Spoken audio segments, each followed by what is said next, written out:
everybody, Mule here again. Thank you so much for joining me again for another ministry, another revelation through messages God has given us. And this will be a revelation or a visitation that happened on 5th of April of 2023. And there's a previous recording, or I'll post it later, of the same day that happened a few hours before, as I was meeting, as my brother and I were meeting with two other people of our ministry, and the Lord came and started revealing to us and giving us visions, and speaking to us about some particular things. So this one happened about 6 hours later, about half an hour to midnight. And so after our earlier ministry, I began to see a vision of our maternal grandfather, who is already dead, but I was seeing him in the room where we were, but the vision was faint. We have had encounters with him before. God has brought him to speak to us before and encourage us. And even when I have had visits to heaven, I have talked to him. He has been allowed to talk to me often. So it's not the first time for me to see him, or for us to talk to him, or for him to talk to us. But the vision was so faint that I ignored it. I thought I was missing him or something, and I ignored it. I tried to ignore it, actually, thinking it's probably still excitement from the earlier ministry. But then I started feeling an insistence, and my body reacted a lot, in shaking. Sometimes it reacts like that when God is speaking to me. So I shook a lot, and then I told my brother, I think grandfather is here, and there's something he wants to speak to us. So after I alerted my brother, then our grandfather started speaking. But before he does, before I tell you what he spoke, I need you to realize that I really didn't want to do this video. I mean, I didn't want to relate this because it's personal to me. It's about what has been happening to us personally in our family. And I have avoided talking about our family so much. And but God, before I downloaded any other video today, God just rebuked me and told me, you cannot share prophecies about other people if you're not willing to share about something personal about you, about prophecies I've given to you about you. And I was specifically led to this prophecy, and it's about our elder brother and how he has attacked us time and again with words, and called us names and all that stuff. And we thought this was, in the beginning, it was quite hard to understand what was going on, because what I share with him, what I shared with him, God was telling me, the instructions God was giving me, he was telling me, no, you're hearing wrong. God does not talk like that. So I asked, okay, how does God talk? If he doesn't talk like, if he doesn't give you instructions, if he doesn't tell you this, and he's like, no, God does not talk like this.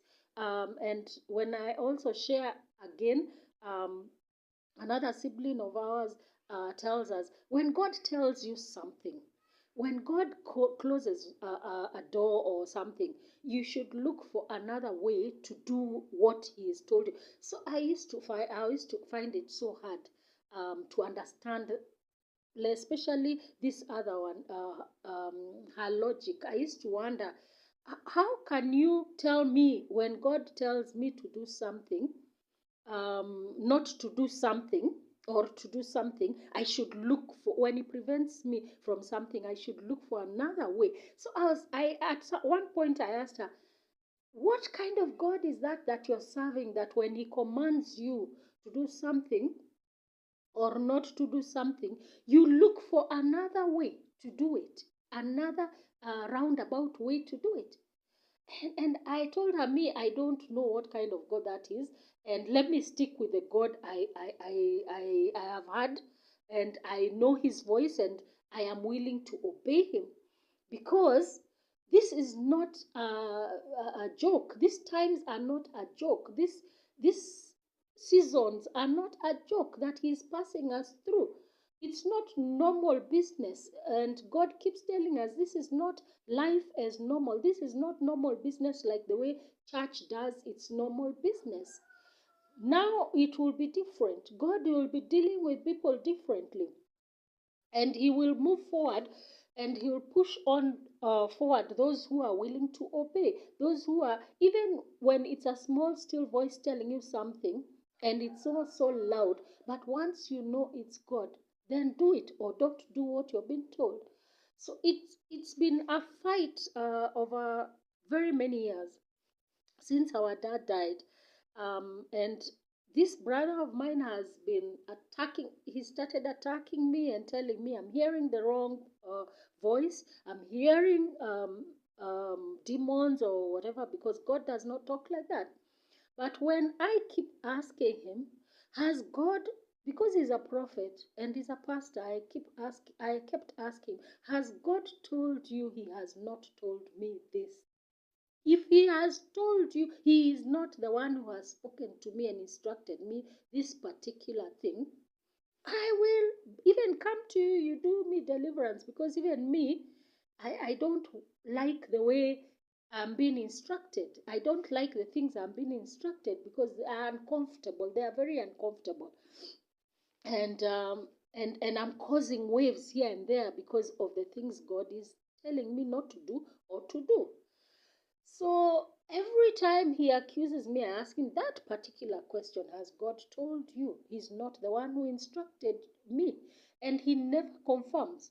But he goes around again and starts telling me that I'm not hearing right. God cannot talk that way. So at some point, God just told me, just block him. Because every time he's talking to you and he is not answering you the question, um, that particular question, then he's leaving you he's removing peace from you, and I want you at peace. So at some point we stopped receiving the calls. When they come to visit, somehow God blocks him from raising some issues.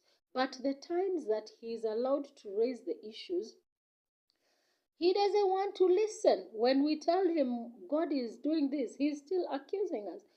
So we have had so much upheavals in our family, and just because of these attacks, verbal attacks. And at some point, also, God told us, I'm cutting you off from your father's inheritance. I'm going to release a recording about that. I've cut yourself, and I've already cut you off from your father's inheritance, because I am your inheritance. Like Abraham, what I did to Abraham, I'm going to give him inheritance that never ends. It will keep increasing. So, and then he started revealing to us, this is the uh, end times, and your remnants, and I'm going to use you. And when I use you, whatever I'm going to pour on you in this era will never end, because this is the book of the Revelation that we are in. And if you read the book of Revelation, the way it ends is the way Genesis starts. God is restoring the earth. He's restoring his people. He's restoring his creation. Restoration like he created it. The end of Revelation is actually God restoring the creation the way he created it. So we have begun this in this new era. And that's how it will be. So a lot of things he has been telling me, and I could not share with my brother and the rest of our family because they didn't want to hear. Because even there was a time that they came to visit, and we told them, okay, God is telling us we reveal to you everything that He has shared with us. If you want, are there questions you want to ask? But he refused.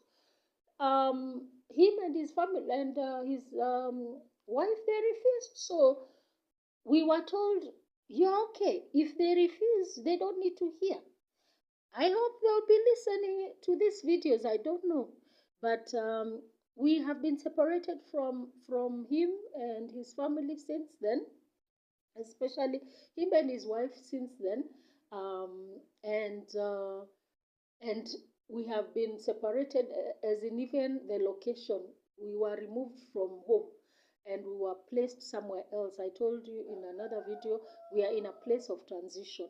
So we have no communication with them whatsoever because God says that's how He wants it.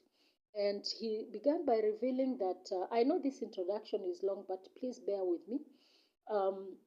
He began by revealing this is what's happening with a lot of remnants. This is what's happening with, especially the forerunners. This is what's going to happen to a lot of you. You have to be separated from your family because we are of the Joseph generation, and the same way Joseph was separated from his family completely is the same way God will separate us. Some of you are still with your family, spouses and siblings and parents and even children, but before the revival happens, there will be a complete separation. Some of us have been separated before. So it depends on your journey, how God is taking you. So he reminded me of Genesis chapter 37, from I think verse 5, when Joseph had his dreams and he related them to his siblings, his family, and they hated him for it because they thought, why would you have such a dream? Are you going to lord it over us? Are you going to, that means that we are going to bow to you? I mean, they thought he was crazy and probably hearing wrong, like my family, and all those things. So God was saying that we have to speak, even if it's something painful, even if it's something close to home, we have to speak about it because that is prophetic. What is going to happen, especially the things he's telling us about, what is going to, why he's doing it, and what is going to happen, as Joseph revealed through his dreams. We have to reveal these things so that when it happens, God will be glorified, even if it's painful to speak it. Even if you want to protect and cover some people. I tried very hard. I didn't want to talk about it, about my family. But God told me, you have to speak this before you continue on revealing about other things, about other people. You have to touch on your home ground because it's not fair. The word that he kept saying is charity begins at home, even if it's a negative thing. Charity begins at home. You cannot begin outside first. So that's why I had to speak this long intro, and that's when now I can continue. And my grandfather, when I saw him in the room where we were, um, he started speaking after I told my brother to be alert. Grandfather is here, and I don't know what is happening. He began to speak. So he began to speak to us, and he began to speak in our mother tongue. We are Kambas, so he began to speak in Kikamba, and he began by greeting us. So I'm going to translate this this speech that he gave us, this talk, because it's a lot of it's in Kamba and Swahili, and then a few words here and there in English. And and I'll tell you, in English, when he spoke in English, he was he was really enjoying himself, because he kept asking us, "Do you hear these English words I'm speaking to you? Do you hear?" Because there was a time I met him in heaven, and I was asking, "Why are you speaking to me in English?" And my grandmother was speaking to me. She was just standing next to him in heaven, and she was talking to me in Kampa. And he told me, How will you know I know this language? How will you know I know even Swahili, even though I didn't know it when I was on earth? How will you know if I don't speak to you?" So he usually asks all these questions in jest, so that he can remind us he knows English now, and he knows Swahili fluently. So this is what he began by saying. I'll just speak the words of introduction in Kikamba, and I'll just give you the translation. He began by saying, "Nimwatinda nesa siana siakwa. Nimwatinda nesa siana siakwa." That means, direct translation is, have you stayed well? Have you been well? It's just a greeting in form of a question, but it's just a greeting. Just, how have you been? That's what it means. And in Swahili, it's like mumeshinda poa, mumeshinda sawa. So that's the direct translation that I could think of. So I continue with the rest of the translation. He says, "I have been allowed to tell you one thing. I have been allowed to tell you this one thing. Your brother will not die. Your brother will not die. Your brother will not die." And this is direct, this is confirmation of something that already God had told us before, that he will not die.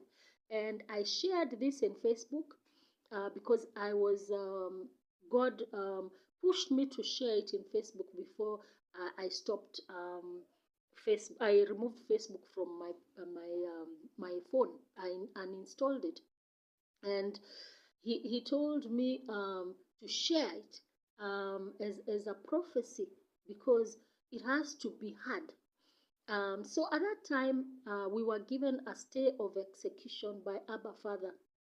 We went to heaven, and we were told to ask Father for a stay of execution for him.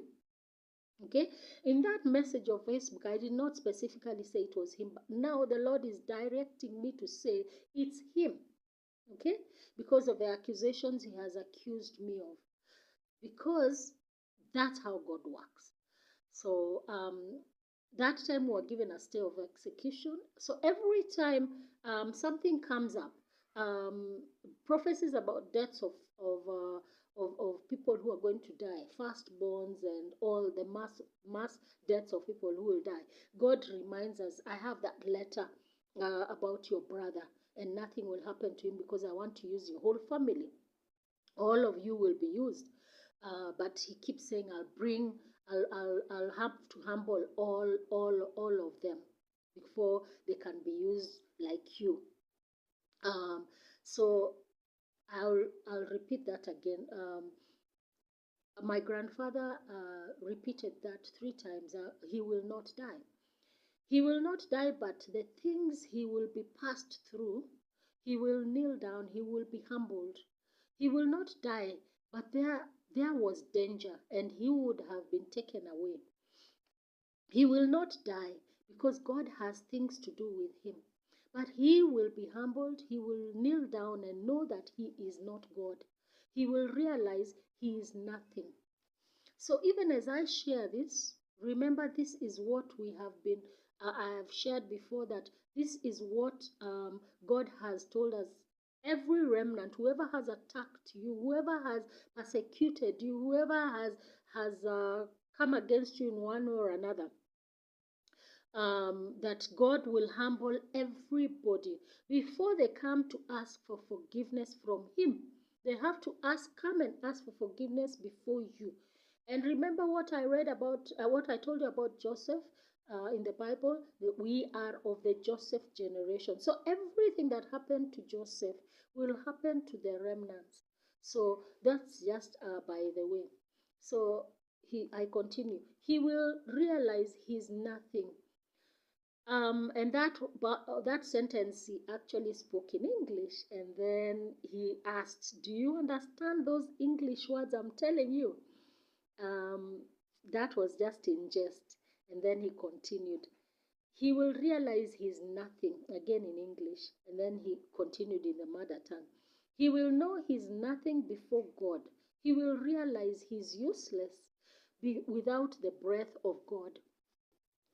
And another thing God has revealed, he is revealed that remnants are prophets. They are his prophets, whether it's a small kid in the mother's stomach, whether it's a small kid that is 1 day old or a grown up.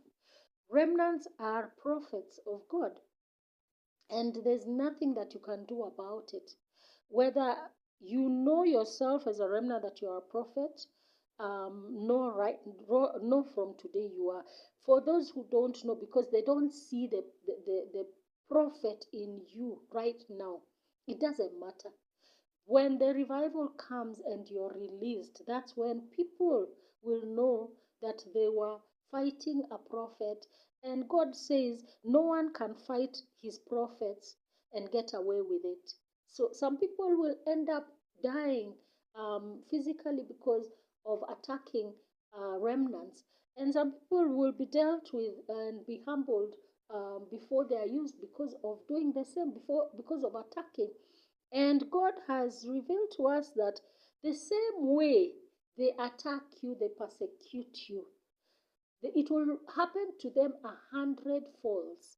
Whatever they speak, the words they speak to you, whatever, if they have attacked you physically, if they have stolen from you, if they have done whatever they have done, it will happen to them 100 times. And God is the one who will push it to happen like that. It won't be a human being who will push this judgment. No, it will be God. So whether somebody says, "Oh, I'm saying this because of hatred or whatever," it doesn't matter. Me, I'm just being obedient, and these things will be seen in the future, whether they were true or not. So for those who have gone through it, just be assured that this will happen to everybody who is gone against you. So I continue what my grandfather was saying. Akamanya, pride goes before a fall. Akamanya means that he will know that pride goes before a fall. Akamanya, he's nothing. He is nothing. Yeye ni bure bure bure. That means he is nothing. He is nothing. He is nothing.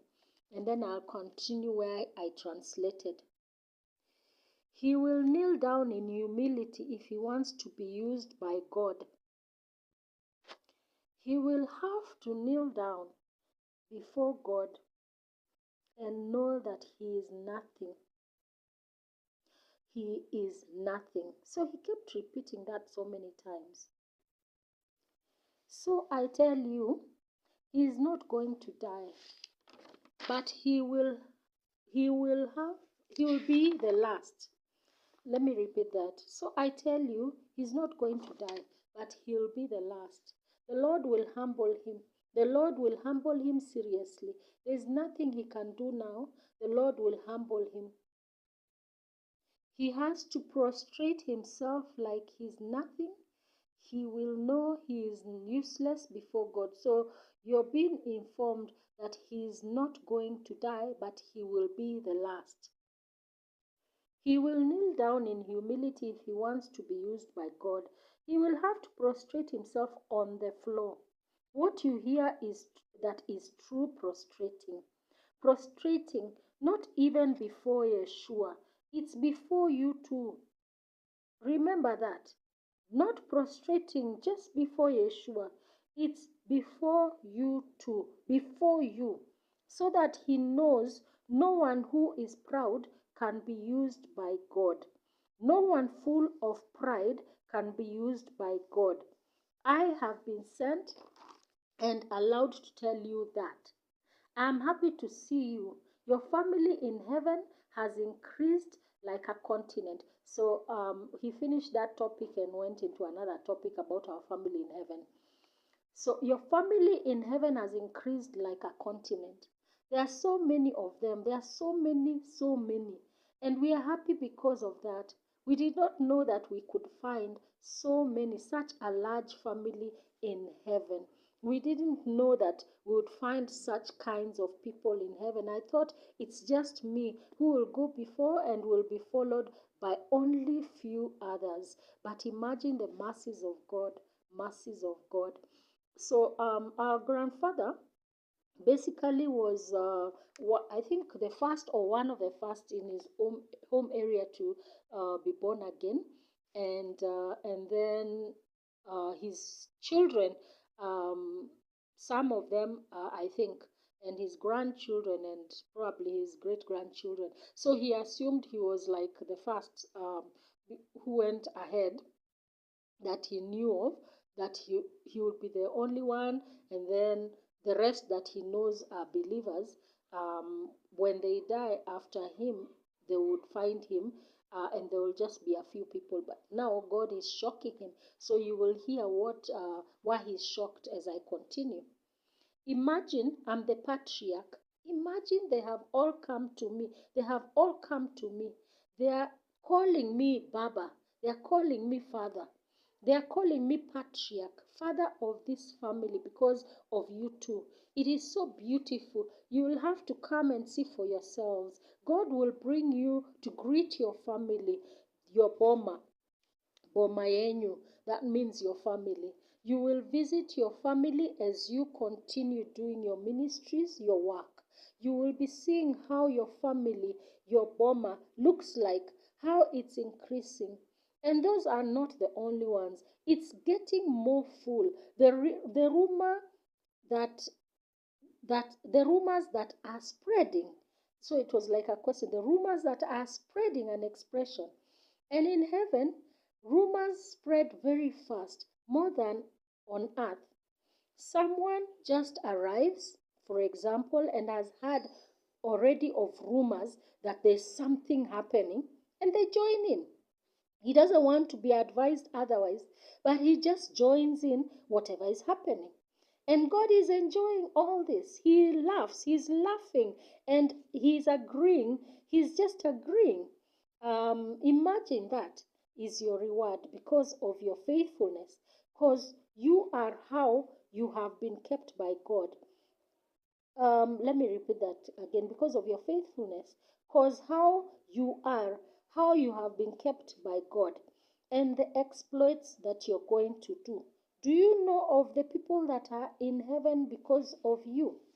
That are in heaven already because of you? You don't know. There are so many because of the way you have kept yourselves. Even those kids, I am with them. I am with them. I am the one with them. I am with them. I am taking care of them before they come to you. I'm the one with them. So this particular portion, now I'll have to explain it because I knew what he was talking about. There was a time God showed me my children, my future children, and there were so many because that vision, I told them to count themselves. And they began counting 1, 2, 3. Everybody was just giving their number, and they reached a certain number. And then one young kid it was a son, he shouted and said, "No, they are not enough. The ones in your stomach, why aren't you counting the ones in your stomach?" So at that point, I realized I'm going to give birth to four kids, because they told me the ones in your stomach, you're not counting. So there were four. And so these ones that had counted themselves, I think there were either 15 or 17 or something. There were so many. And these are not children I've given birth to. And then plus these four. So the number reached, I think, around 20, and or 20 some, 21 even. And then the kids started shouting. I started seeing a man coming towards us in the vision, and they started saying, "Dad, Dad, come, Papa, come, Mom is here, come and join us." So I saw him coming with two others, and so God revealed my husband is coming with two sons, and I have these others. So in total, there were about 21, 22. I can't remember the number right now as I'm recording this, but around 20 something. And then immediately that vision ended, I started seeing two other kids a vision of two other kids that were playing with an angel that was near me there. But their makeup was different. Their makeup, the body that they had more light. Like sometimes I see my spirit in this kind of light. So I was wondering, why are this different from these other children? But I didn't even know in the beginning that they were my children. I was just seeing two kids. So they're playing with this angel. He was playing with them, and I've seen this angel before. Where at home where we were, he's stationed at a particular place.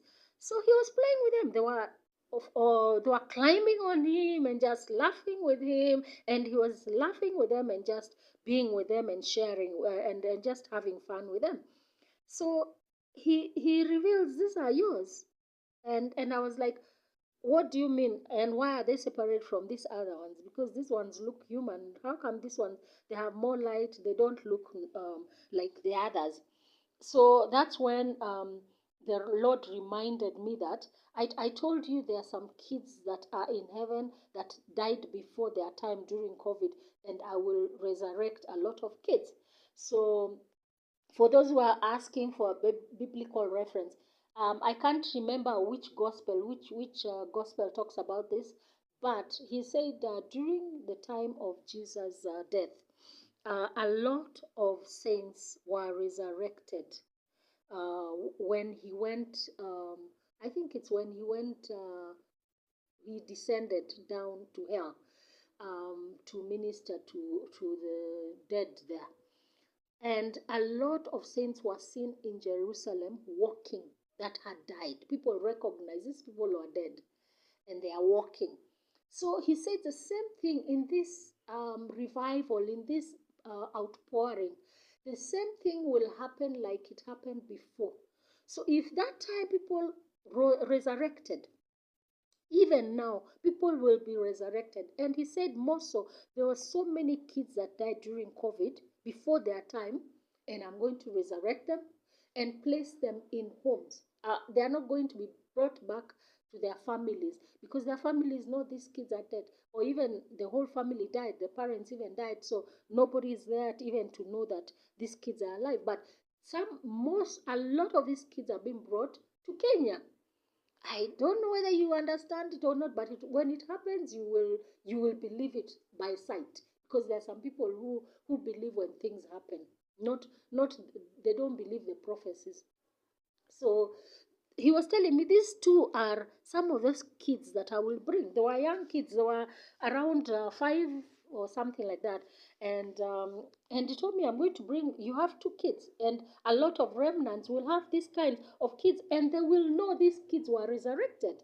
You won't be brought kids and not know. You will know these kids were some of those that were resurrected, that during this outpouring they were resurrected. This power, the outpouring that will be poured in this revival, will resurrect a lot of people, because God does not do new things. The book of Ecclesiastic tells us nothing is new under the sun. He's done it before and he will do it again. So that's a reference. So he was talking about these two kids of mine, and also I think also my brother, because he said there were a lot of kids. It's not just one. I mean, it's not just two. Even as I continue, you will hear what he says about them. So I continue with the translation. All of them. I'm the one with them. That's my grandfather. Excuse me. I'm the one with them. I have been told their names. I know some of their names, and I know who they are going to be. We have talked a lot together. They will tell you a lot of things we have talked. By the time they come, they will have absorbed so much from me, their patriarch. I thank God so much, always, because of you, my children. You responded to the calling and you never failed. You never refused, you never fought God. You have done well. You have done so well. Your faithfulness, that faithfulness of yours, your stories have already been talked about in heaven. And yet, you have not started your walk, your journeys. Your reputation has reached already. Even your reputation in heaven has already, your reputation has already reached in heaven. Even your mother and father don't understand the kind of people they raised. So our parents are some people we have met. They have talked to us. They have been brought to us by God, and they have talked to us, encouraged us in this journey while we wait for the outpouring. So I repeat again, your parents, your mom and your father don't understand the kind of people they raised. They don't know and they didn't know. This is the time they are seeing. Even we have, even we have been shown of things and wonders you will do. Even those you are going to do. We have been shown some, we have been told others, and we are very proud. You too, we are very proud of you too, my children. If you had refused God, you would have refused all these things like your brother. But he will still do exploits. He will do things, but not as he would have done before, but he will still do exploits. Not as he should have been, but he will be a giant. All the remnants, do you understand that English? I'm speaking all the remnants. This time he spoke in English. All the remnants. Do you understand that English? I'm speaking.